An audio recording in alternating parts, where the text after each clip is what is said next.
Bonjour YouTube, bonjour Internet. Alors aujourd'hui on va parler d'algorithmes post-quantiques. Un sujet très intéressant. Et puis allons-y. Donc, dans un premier temps, on va se connecter au serveur PKI. Donc là on est en présence d'une connectivité passwordless. Donc comment ça fonctionne? J'ai une passphrase. Puis si je rentre un peu n'importe quoi, normalement ça va casser. Voilà. Donc, si j'ai pas la passphrase, ça casse. Si j'ai la passphrase,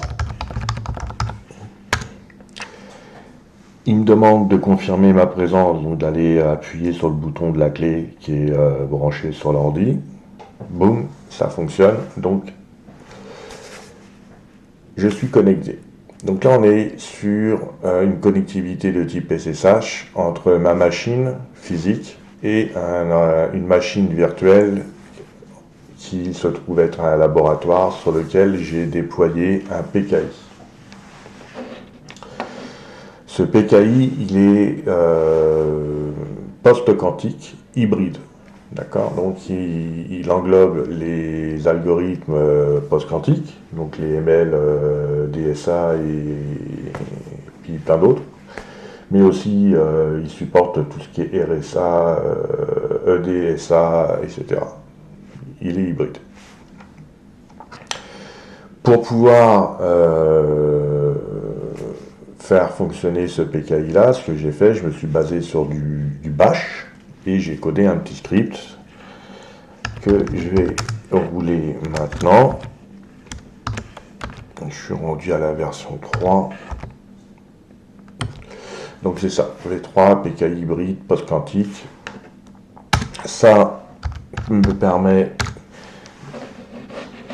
à l'aide d'un petit menu, d'automatiser plein de choses, parce que quand on fait des commandes avec OpenSSL, c'est du OpenSSL en arrière, donc les commandes sont très longues, et puis c'est pas très friendly user, donc l'idée c'est d'utiliser Bash qui est natif sur Debian. C'est une Debian 13 en arrière, donc c'est ça. On supporte les algos post-quantiques, MLDSA, RSA, ECDSA, TLS 1.3, parce que la façon dont j'ai configuré la chose, c'est que je force uniquement du 1.3 avec d'autres algos comme Kyber, Kem, et puis bon bref, tout ça c'est hybride. Plein de petites fonctions qui me permettent justement d'automatiser la chose, et puis ça fonctionne bien. Par exemple, si on va aller chercher, on va vérifier par exemple le PKI, donc le statut de la PKI, voir est-ce que il est fonctionnel ou pas. Donc oui, on voit qu'on utilise du OpenSSL en 3.5. On a le provider pour tout ce qui est le support des algorithmes qui est actif. Et on a toute la trolley des algos que j'ai déployés. Donc c'était long parce qu'il y a beaucoup de compilations en arrière. Mais on a des algos qui sont dédiés à la signature. Et on a des algos qui sont dédiés aux échanges de clés lorsque, par exemple, on a le handshake au niveau de la connectivité quand on veut naviguer sur un site internet, par exemple. On s'aperçoit que la CA racine, elle est présente, la CA intermédiaire aussi. On est bien en AML DSA 87, donc j'ai pris l'algo le plus haut et le plus robuste, donc c'est de la haute sécurité. Il y a différentes forces finalement. Donc là, moi j'ai pris du 87 pour le CA. On s'aperçoit que j'ai émis un certificat, il est valide, j'en ai révoqué 0. C'est un certificat de type serveur que j'ai émis. Et puis c'est ça. Donc ça fonctionne. Donc si ça fonctionne. On va voir que ça fonctionne pas aussi bien que je l'aurais souhaité, mais au moins j'ai atteint une partie de mes objectifs avec ce laboratoire-là. Donc si on veut lister les certificats, 10. Et là c'est pareil, il nous donne le certificat que j'ai créé avec le CN. Donc l'algorithme c'est bien du MLDSA 87. Puis bref, c'est parfait. Par contre, qu'est-ce qui n'est pas parfait? C'est ce que je vais vous faire voir maintenant. Donc je vais devoir refaire une autre connexion pour aller avoir un deuxième tunnel SSH. Pourquoi? Parce que j'ai besoin d'ouvrir Firefox. Et donc là, en fait, Firefox, je suis en train de l'encapsuler dans ma connectivité SSH et je vais le furteur qui va s'ouvrir sur ma machine physique. Voilà, donc il le dit bien là, Firefox, il roule à partir de la machine PKI. Là, maintenant, si je fais un localhost, voilà, je m'aperçois que le port 80 il fonctionne. Alors en arrière c'est du Nginx, ok. J'ai essayé avec Kadi, mais ça fonctionne pas du tout. Kadi il est vraiment pas rendu à pouvoir afficher quoi que ce soit. Avec du Nginx, la façon dont je l'ai compilé, j'arrive à ça. Donc il me dit que le serveur HTTPS avec certificat post-quantique, le déploiement, là j'ai une coquille au niveau du chose, mais c'est pas grave. Le déploiement il est réussi, ça fonctionne. Ce qui fonctionne pas, par exemple, si je fais, tantôt on l'a vu, serverweb.wallenberg.local, là on voit que le serveur le Nginx, la configuration est faite de façon à forcer 443, d'accord? Donc il essaye de résoudre 443, il essaye d'aller faire son handshake, etc. Puis on s'aperçoit que ça fail et il donne même pas l'option de mettre une exception pour pouvoir continuer. Tout ça pourquoi? Parce qu'on a ce code là, on a un SSL error no cipher overlap. Ça clairement ça veut dire quoi? Ça veut dire qu'au jour d'aujourd'hui, Firefox ne supporte pas les algorithmes post-quantiques au niveau des autorités, des CA d'autorité. Comme vous le savez, si vous êtes dans le domaine, si demain matin j'ai besoin de servir ce type de certificat qui n'est pas public, j'ai besoin que mon furteur ait le certificat d'autorité. Concrètement, on va dans Settings, on fait Privacy, on va chercher les certificats, là, puis normalement, dans les autorités, parce qu'en fait, moi, il faut que j'aille rentrer mon CA à moi, de Wallenberg. Si je veux l'importer, donc là, on est sur la même machine, donc il pointe directement à l'endroit où il se trouve, d'accord? Donc c'est bien un certificat de type X509. Si je l'importe, j'ai un comportement normal du côté Firefox. Donc oui, moi je trust pour identifier des websites, des sites web. Je fais OK, mais finalement, de façon silencieuse, ça fonctionne pas. Il ne met pas d'erreur. Donc j'ai essayé, il y a plein de méthodes autres que passer par le GUI. J'ai essayé en ligne de commande, j'ai essayé, mais pour comprendre finalement que Firefox n'est pas rendu là. Donc si je reviens là puis que je regarde autorité, je le vois pas. Il devrait être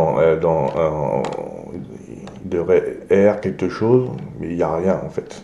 Donc il le voit pas. Donc ça marche pas. Donc je suis un peu fru, mais j'ai quand même réussi à atteindre un objectif sur deux que je m'étais donné dans la mise en place de ce laboratoire.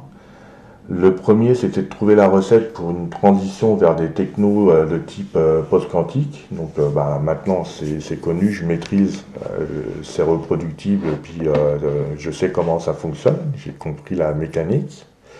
Par contre, je voulais avoir la capacité de mitiger certains scénarios de menaces actuels qui sont, il y en a un en particulier, c'est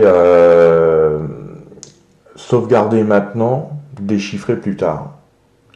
Ce type de menace-là, c'est quoi? C'est qu'au jour d'aujourd'hui, tous les flux qui passent sur Internet, qui sont chiffrés de bout en bout, par exemple, pour différents services, on a la capacité de les capter et puis de les sauvegarder. Il n'y a rien qui m'empêche de faire ça. Donc c'est une menace où les gens actuellement peuvent faire cette captation, et quand le post-quantique, quand le serveur quantique va être présent, utilisé, etc., ils vont pouvoir aller déchiffrer tout ce qu'ils ont capté finalement. Donc l'idée, c'est pour ça que quand j'ai été faire mon certificat, si je fais 10 là, c'est pour ça qu'ici j'ai du MLDSA 87. Parce que si le Firefox avait supporté ce MLDSA 87, j'étais tranquille et j'atteignais l'objectif de mitiger cette menace-là. Donc là, on est en décembre 2025, c'est pas possible. J'aurais pu aussi produire un autre certificat pour que ça puisse fonctionner, mais j'aurais dû faire l'option 5, par exemple, créer un autre certificat, donc on va appeler serveur 2.vandenberg.local. Là, non, j'ai pas besoin de SAN. Et là, lui dire, je veux le classique en fait. Donc là, il va me produire un certificat classique. Et je suis même pas sûr que ça fonctionne finalement. Oui, je vais avoir l'alerte au niveau du Firefox qui me dit qu'il ne reconnaît pas le certificat, puis je pourrais mettre une exception. Parce que de toute façon, je ne pourrais pas importer mon CA racine il fonctionne avec un algorithme post-quantique. Donc, veux pas, je descends le niveau de sécurité et c'est pas ce que je voulais nécessairement. Mais bon, bref, je vais pas finir ça. Mais c'était ça l'idée, je voulais vous faire voir ça. Donc, c'est important, je trouve, de se poser des questions sur comment on peut générer des certificats avec le support du post-quantique. Pourquoi? Parce que ça va arriver vite. On est en 2025. La prévision, c'est 2030. 5 ans, c'est rien. En 5 ans, ça va passer très vite. Donc, il faut se préparer. Donc là, moi, maintenant, l'idée, c'est que je suis prêt de mon côté. Et puis, je referai une autre vidéo lorsque Firefox va avoir intégré au niveau de ses autorités racines les algorithmes post-quantiques. À ce moment-là, on aura la capacité de faire d'utiliser à 100% le script que j'ai développé. Et puis on pourra faire des tests, voir sniffer le réseau avec Wireshark, voir comment ça se comporte pour comparer avec TLS par exemple. Parce que TLS, TLS même... Ouais, TLS c'est robuste, mais il y a des méthodes pour pouvoir capter les clés et donc finalement de compromettre une connectivité TLS. Avec MLDSA, je suis pas sûr que ça soit possible. Donc, mais c'est intéressant. Je referai une vidéo. Voilà. Donc, je vais pas aller plus loin. Je vais mettre ça dans un petit billet de blog pour expliquer tout ça. Publier ça, une mise à jour sur le blog. Et puis, si ça vous intéresse, venez m'en parler. Voilà. Donc, sur ce, je vous souhaite une bonne soirée.